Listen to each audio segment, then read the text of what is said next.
Tout le monde pense que vieillir, c'est simplement accepter les changements physiques et continuer sa route avec dignité. Mais à 82 ans, quand ma propre mère m'a regardé droit dans les yeux et m'a dit « Mon fils, il y a des choses sur cet âge que personne ne te prépare », ma vision du vieillissement a complètement changé. Ce qu'elle m'a révélé ce jour-là m'a bouleversé, d'une façon que peu osent d'imaginer. La vérité, c'est qu'il existe des réalités invisibles sur le fait de vieillir après 80 ans qui sont soigneusement cachées à la société. Je ne parle pas seulement de la santé physique ou des limitations évidentes. Je parle des vérités psychologiques et émotionnelles que personne ne mentionne, mais que chaque personne de cet âge affronte silencieusement tous les jours.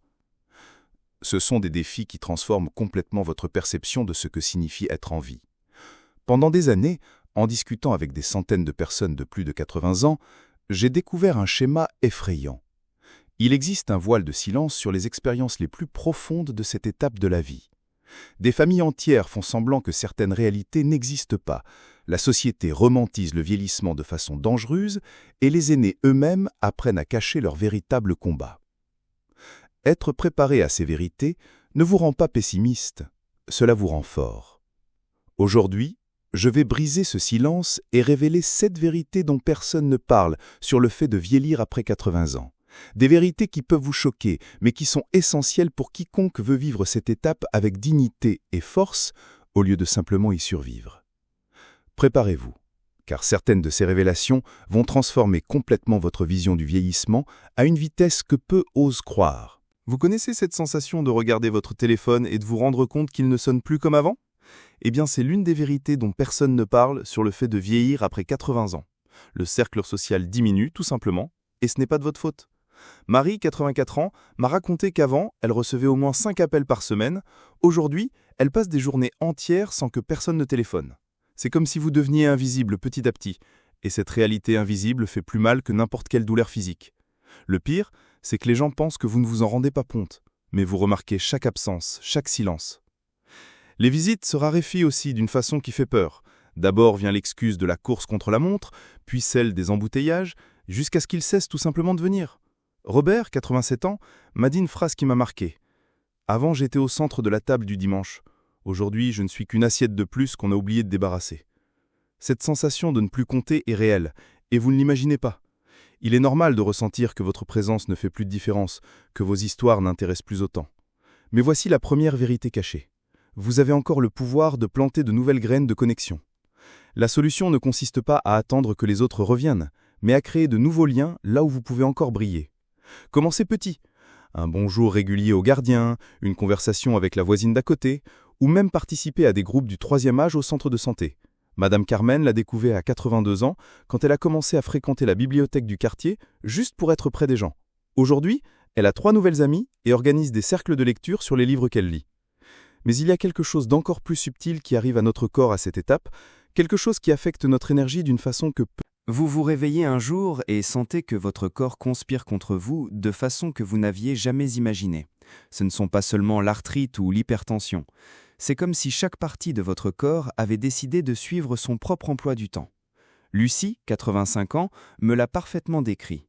C'est comme si mon corps était une vieille voiture qui décide quand elle veut bien fonctionner. Aujourd'hui, vos jambes sont solides. Demain, elles tremblent sans raison. Aujourd'hui, vous digérez tout bien. La semaine prochaine, ce même aliment que vous avez toujours mangé vous fait du mal. Cette imprévisibilité est l'une des vérités les plus effrayantes que peu osent mentionner. La fatigue change aussi de visage. Ce n'est plus cette fatigue honnête après une journée de travail. C'est une fatigue qui vient du nulle part, qui vous oblige à vous asseoir au milieu d'une promenade que vous faisiez tranquillement la semaine dernière. Le sommeil devient un casse-tête impossible. Vous somnolez dans le fauteuil l'après-midi et passez la nuit éveillé à regarder le plafond. Votre estomac, qui a toujours été votre ami, se plaint maintenant d'aliments que vous adorez.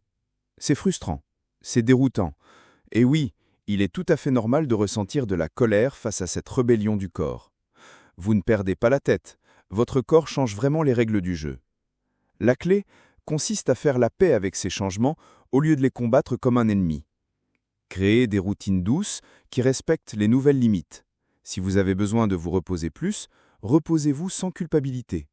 Si certains aliments ne passent plus bien, remplacez-les par quelque chose que votre corps accepte avec bienveillance.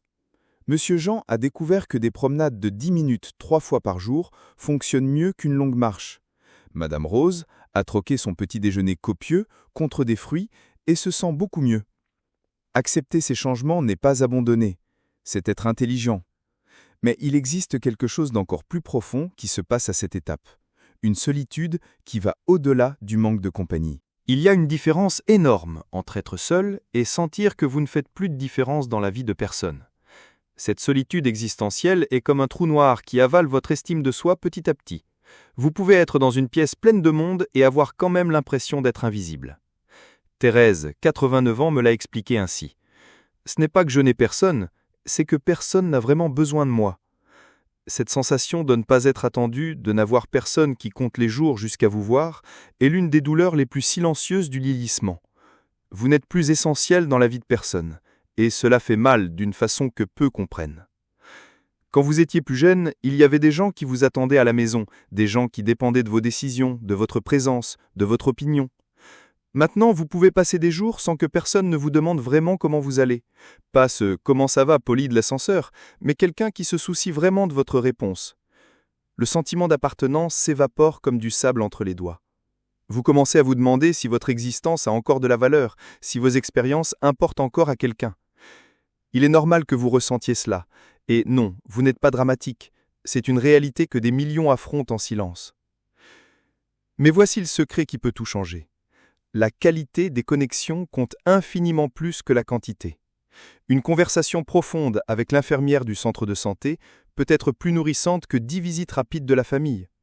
Cherchez des endroits où votre expérience est valorisée, groupes de seniors, paroisses, centres communautaires où vous pouvez être le mentor de quelqu'un de plus jeune. Madame Françoise a trouvé un but en aidant les jeunes mamans au centre de santé à s'occuper des bébés, partageant sa sagesse d'avoir élevé 6 enfants. Parfois, une seule personne qui nous voit vraiment suffit à remplir le cœur.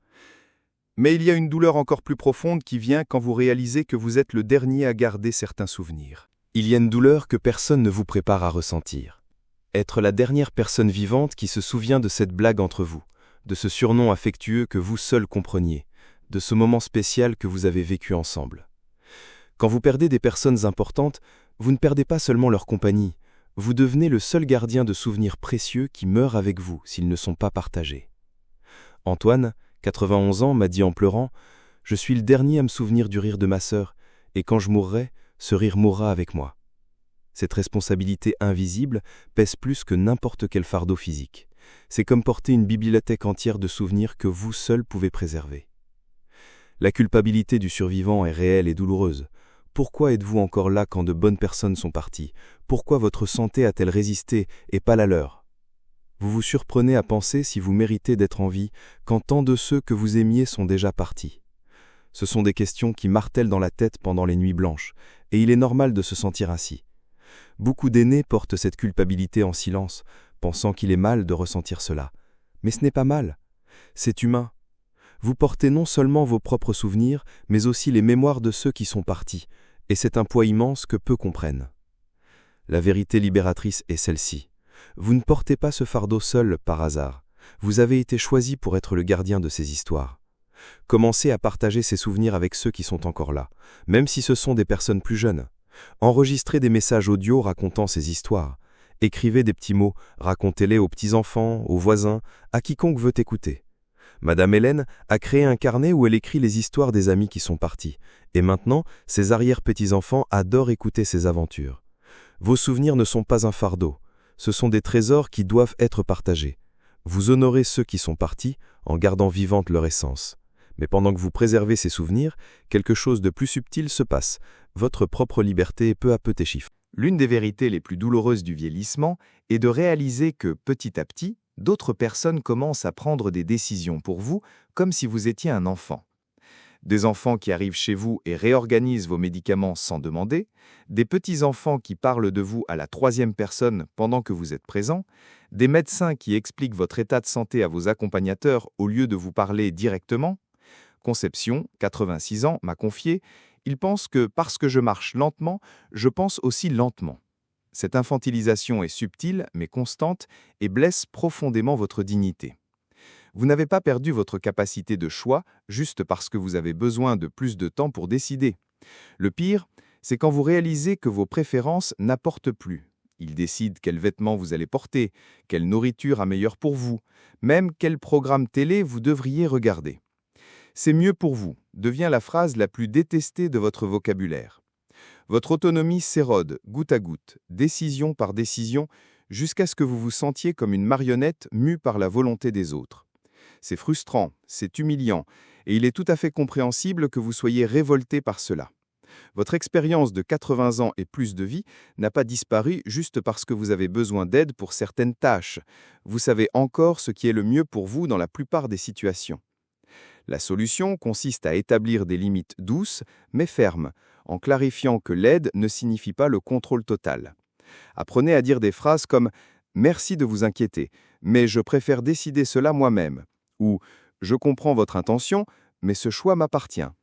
Monsieur Manuel a appris à ses enfants qu'il accepte les suggestions, mais que les décisions finales concernant sa vie continuent d'être les siennes tant qu'il a toute sa tête. Choisissez vos batailles, acceptez l'aide pour les choses pratiques, mais défendez farouchement votre droit de choisir dans les choses qui comptent vraiment pour vous. Votre dignité n'est pas négociable, et établir ces limites ne vous rend pas têtu, cela vous rend respectable. Mais pendant que vous luttez pour maintenir votre autonomie, il y a un poids émotionnel constant que peu perçoivent. Personne ne vous dit qu'après 80 ans, vous allez vivre dans un état de deuil quasi permanent. Pas seulement pour les personnes qui sont parties, mais pour tout ce que vous étiez et ne pouvez plus être. C'est un deuil silencieux que vous portez tous les jours. Deuil de la force que vous aviez, des rêves qu'il n'y a pas eu temps de réaliser, de l'indépendance qui est partie petit à petit.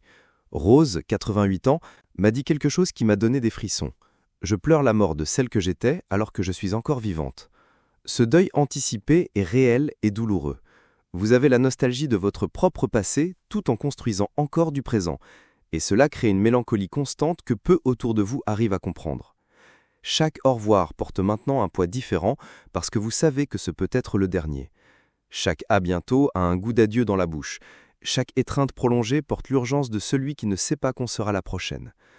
Vous vous surprenez à mémoriser les visages, les voix, les sourires, comme si vous collectionniez des trésors pour les jours difficiles. Le cœur vit dans des montagnes russes émotionnelles, tantôt reconnaissant d'être encore là, tantôt épuisé de tant dire au revoir. C'est comme vivre dans une gare où vous restez toujours sur le quai à regarder les gens partir. Cette sensation de flottement sans ancrage est l'une des charges les plus lourdes du vieillissement. Mais voici ce que peu réalisent. Ce deuil constant peut aussi être votre plus grande source de sagesse et de connexion profonde avec la vie. Permettez-vous de pleurer quand vous en avez besoin. Vos larmes sont sacrées et nécessaires. En même temps, utilisez cette conscience de la fragilité pour valoriser chaque bon moment que vous vivez encore. Madame Irène a créé un rituel. Chaque soir, elle remercie pour 3 petites choses qu'elle a vécues dans la journée, même si ce n'était que la chaleur du soleil sur son visage.